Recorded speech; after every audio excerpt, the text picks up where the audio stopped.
Hello everyone, welcome to the video session on artificial intelligence.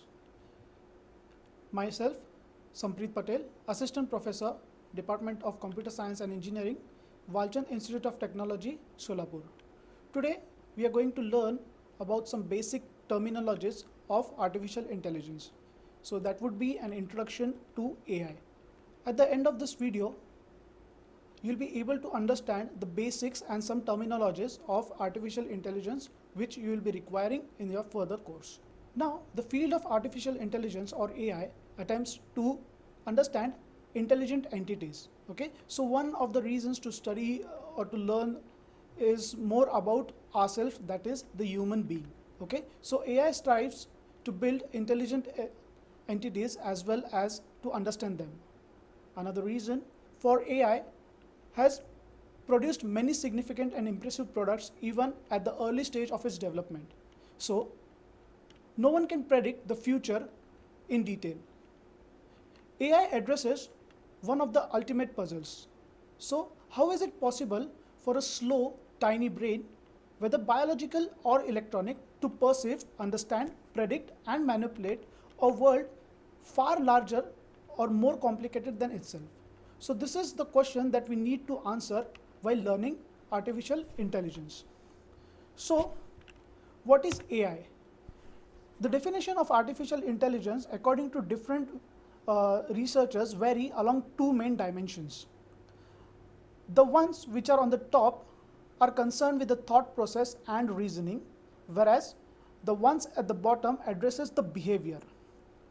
So apart from these dimensions, the definitions on the left measure the success in the term of human performance, whereas the ones in the right measures against the ideal concept of intelligence, which we here call as rationality. So this gives us four possible goals to perceive in artificial intelligence. The four possible goals are the system that thinks like a human, the system that thinks like or thinks rationally, the system that acts like human, and the system that acts rationally. So we'll go through these dimensions. So all four approaches have been followed from the very first development of artificial intelligence. Moving forward with the first dimension, that is thinking humanly. That is the cognitive model approach, we call it in artificial intelligence.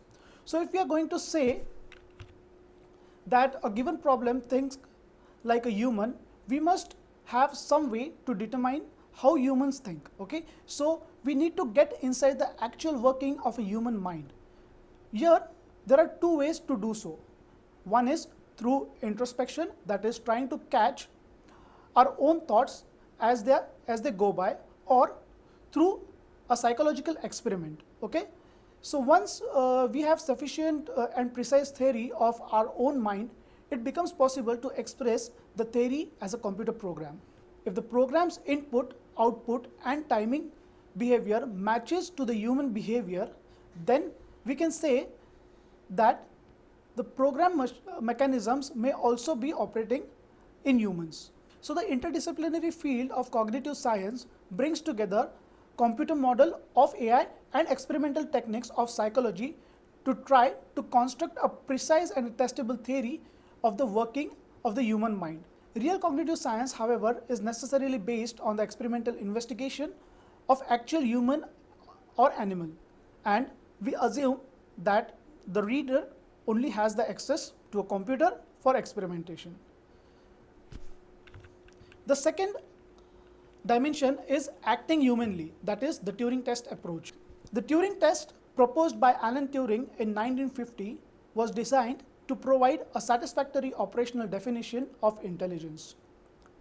Turing that time defined intelligent behavior as the ability to achieve human level performance in all cognitive tasks sufficient to fool an interrogator.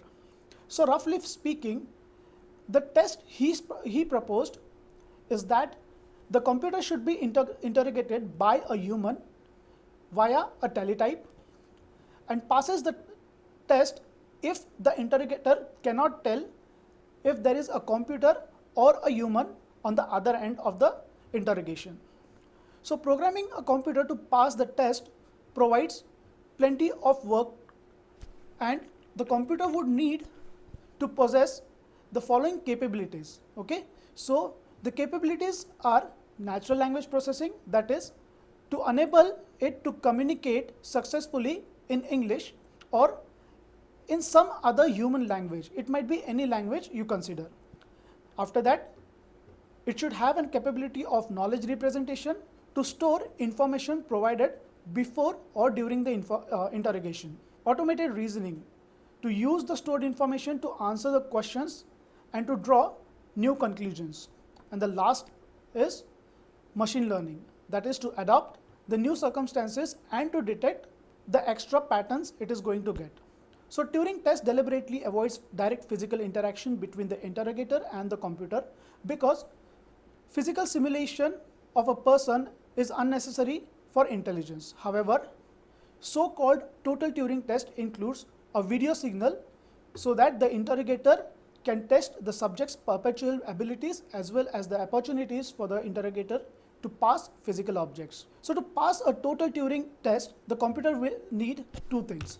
The first is the computer vision to perceive the objects, and second is the robotics to move them around. So within AI, there has not been a big effort to try to pass a Turing test. The issue of acting as a human comes up primarily when AI programs have to interact with people, as when the expert system explains how it came to its diagnosis, or a natural language processing system has a dialogue with the user. So these programs must behave according to let's say certain normal conversations of human interaction in order to make themselves understand. So underlining representation and reasoning in such a system may or may not be based on a human model. Now the third dimension we are going to see is thinking rationally. So this is the law of thought process.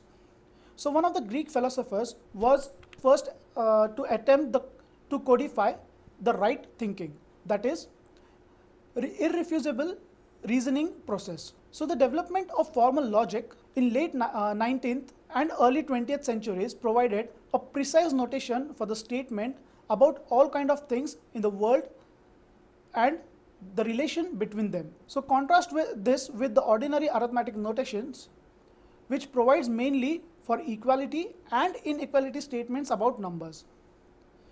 So in 1965, programs existed that could give enough time and memory, take a description of a problem in logical notation and find the solution for the given problem. So there are two main obstacles in this particular approach. The first is it is not easy to take informal knowledge and state it in informal terms required by the logical notation. So particularly when the knowledge is less than 100% certain. The second obstacle is there is a big difference between being able to solve a problem in principle and doing it in practice or implementing it in an actual world. So even problems with just a few dozen of facts can exhaust the computational resources of any computer unless it has some guidance as to which reasoning steps to try first. The last dimension is acting rationally. So before we go to this dimension, I would like to answer this question: what capabilities should a computer possess if it needs to pass all the tests if it is interrogated by the human? So it is natural language processing, knowledge representation, automated reasoning, and machine learning. Okay, so we have already seen this in one of the dimensions of AI. Okay, so the last dimension is acting rationally. So the rational agent approach we call for acting rationally means acting so as to achieve one's goal or given one's belief. An agent is just something that perceives and acts. So in this approach, AI is viewed as a study and construction of a rational agent. So in the law of thoughts that we saw in the previous approach, the whole emphasis is on correct inference. Making correct inference is sometimes part of being a rational agent, because one way to act rationally is to reason logically to the conclusion that is given action will achieve one's goals, and then the act on that conclusion. So on the other hand, correct inference is not all of rationality, because there are often such situations where there is no provable correct thing to do, yet sometimes it must still be done. So for example, pulling one's hand off the hot stove is a reflex action that is more successful than a slower action taken after careful deliberation. So the study of AI as a rational agent designs therefore two advantages, or has two advantages. First is, it is more general than the law of thought approach, because correct inference is only a useful mechanism for achieving rationality and not a necessary one. Second is, it is more amenable to scientific development than approaches based on human behavior or human thought, because the standard of rationality is clearly defined and completely general. Human behavior, on the other hand, is well adapted for one specific environment and is the product in part of a complicated and a largely unknown evolutionary process that still may be from achieving perfection. One of the important points to keep in mind, we will see before too long, that achieving perfect rationality, that is always doing the right thing, is not possible in a complicated environment.